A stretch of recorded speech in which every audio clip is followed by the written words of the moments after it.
আসসালামু আলাইকুম। আমি ইয়াসিনুর রহমান সাইম। অটোক্যাড ধারাবাহিক ক্লাসে আপনাকে স্বাগতম। আজকে ৩ নম্বর ক্লাসে আমরা আলোচনা করব polygon command, arc command, donut command and helix command নিয়ে।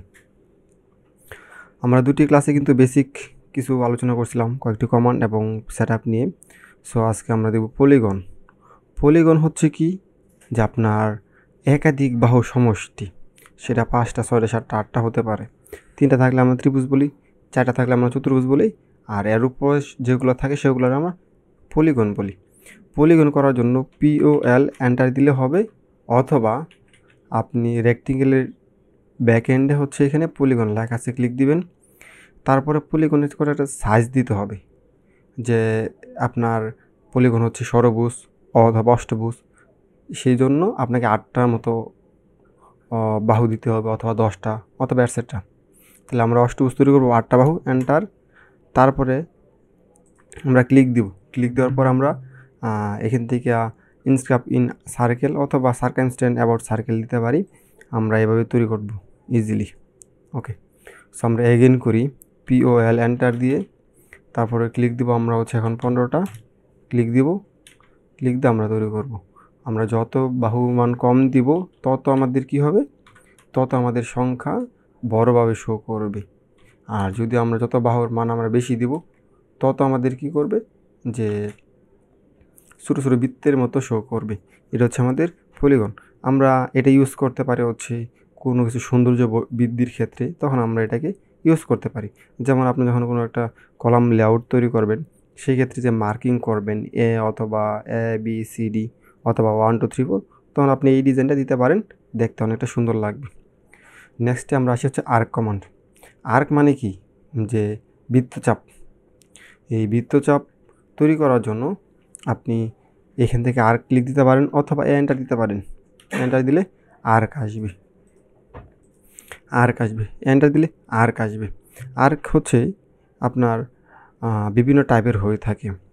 যেমন আপনি ইচ্ছা করলে স্পেশালি যদি আপডেট ভার্সন ইউজ করে থাকেন, তাহলে দেখবেন যে এখানে অনেকগুলা চাইল্ড কমান্ড অথবা এখানে লিস্ট আছে, এখানে আপনি ইউজ করতে পারেন। যেমন 3টা পয়েন্ট, প্রথমে কি আছে, 3 পয়েন্ট আছে, প্রথম বিন্দু, দ্বিতীয় বিন্দু, তৃতীয় বিন্দু, শেষ। অথবা আপনি যদি এরকম একটা রেক্টেঙ্গেল তৈরি করেন, সে ফর এক্সাম্পল একটা রেক্টেঙ্গেল, এই দেখেন রেক্টেঙ্গেল কিন্তু এটা একটা পয়েন্ট, এটা একটা পয়েন্ট, এটা একটা পয়েন্ট। তাহলে আপনি 3টা বিন্দু দিয়ে করতে চান, তাহলে এন্টার দিবেন। এই প্রথম বিন্দু, যে দ্বিতীয় বিন্দু, এই তৃতীয় বিন্দু, শেষ। তাহলে আমাদের কী হয়ে গেছে, একটা বৃত্তচাপ হয়েই গেছে। ওকে, সো এরকমভাবে হচ্ছে আরও বিভিন্ন ধরনের লিস্ট আছে এখানে, আপনারা এখানে দেখে নিতে পারেন। যেমন স্টার্ট, সেন্টার, ইন্ট। স্টার্ট প্রথম বিন্দু, সেন্টার বিন্দু, ইন্ট বিন্দু। প্রথম বিন্দু, এটা সেন্টার বিন্দু, এটা ইন্ট বিন্দু, এই পর্যন্ত দিতে পারি আমরা। দেখেন, তাহলে আমরা যদি একটু মার্ক আপ করে নিই, তাহলে আমাদের এটা কিন্তু প্রথম বিন্দু ছিল, এটা আমাদের প্রথম বিন্দু ছিল। এই যে বৃত্তের যে কেন্দ্র, সেন্টার, এবং এটা ইন্ট বিন্দু, শেষ, 3টা বিন্দু। এরকমভাবে অনেকগুলো লিস্ট আছে, আপনারা দেখে দেখে শিখতে পারবেন আশা করি। ওকে, তারপরে কি আমরা ডোনাট কমান্ড নিয়ে আলোচনা করব। স্পেশালি কোনো কিছু সলিড সার্কেল ড্র করার জন্য আমরা ডোনাট ইউজ করতে পারি। আমরা যখন কলামের শিডিউল তৈরি করব, তখন আমরা এই ডোনাট কমান্ড ইউজ করতে পারি। ওকে, ডোনাট কমান্ড হচ্ছে একটা বৃত্ত থাকবে, সেটা আপনার ফুল হতে পারে অথবা মাঝখান দিয়ে ফাঁকা থাকতে পারে। যেমন রড কিন্তু ফুল থাকে, অথবা আপনার পাইপ কিন্তু মাঝখান দিয়ে ফাঁকা থাকে, 2 টাইপে আপনি করতে পারেন। আমি 2টা দেখাচ্ছি। তাহলে DO এন্টার দিবেন। এখন আপনার যে কোনো বৃত্তের কিন্তু 2টা পার্ট থাকে, অথবা এখানে যে আপনার ডোনাট আছে সেটা কিন্তু 2টা পার্ট। হলো আউটার ডায়ামিটার। আউটার ডায়ামিটার হচ্ছে, আমি একটু দেখাচ্ছি আপনাদেরকে। আমরা দিলাম হচ্ছে এখানে 12, ইনার ডায়ামিটার দিলাম হচ্ছে 5। তাহলে আমরা যখন এটাকে ড্র করব, তখন এরকম আসতেছে। দ্যাটস মিন হচ্ছে আপনার এটা হচ্ছে আপনার আউটার ডায়ামিটার, যে বাহিরেরটা হচ্ছে আপনার আউটার ডায়ামিটার। তাহলে আপনি এটার যে মাপটা দিবেন, সেই মাপটা সে আউটার ডায়ামিটার হিসেবে নিয়ে নিবি। আমি দিয়েছি হচ্ছে 12 ইঞ্চি, আর ইনার ডায়ামিটার আমি দিয়েছি হচ্ছে 5 ইঞ্চি। এখন আমরা আরও ভেরিয়েশন দেখব। যেমন DO এন্টার দেবো, আউটার ডায়ামিটার দেবো হচ্ছে 24 ইঞ্চি, ইনার ডায়ামিটার দেবো 0। আমাদের কি ইনার ডায়ামিটার 1 দেওয়ার পরে এটা আসছে। সেম টু সেম আপনি এগেন তৈরি করতে পারেন DO এন্টার দিয়া। আপনি যদি পাইপ তৈরি করতে চান, তাহলে আপনি এদিকে এরকমভাবে দিতে পারেন। দেখেন পাইপের মতো হয়ে গেছে।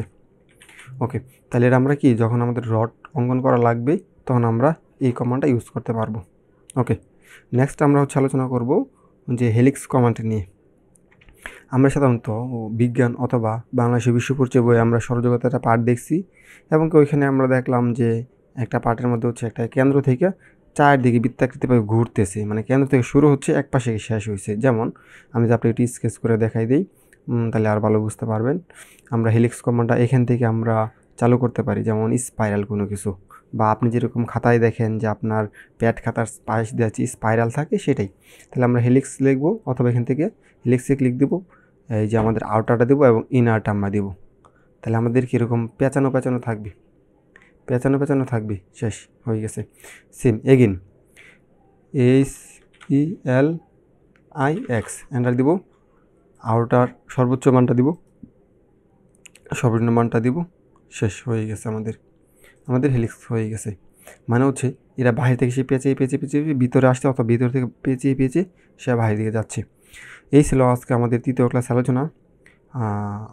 আপনাদের যদি কারো কোনো প্রশ্ন থাকে তাহলে আপনারা প্রশ্ন করবেন, নেক্সট ক্লাসে আপনাদের এই সেসব প্রশ্ন উত্তর নিয়ে আলোচনা করবেন ইনশাল্লাহ। তাহলে সবাই ভালো থাকবেন, দেখা হচ্ছে পরবর্তী কোনো ক্লাসে।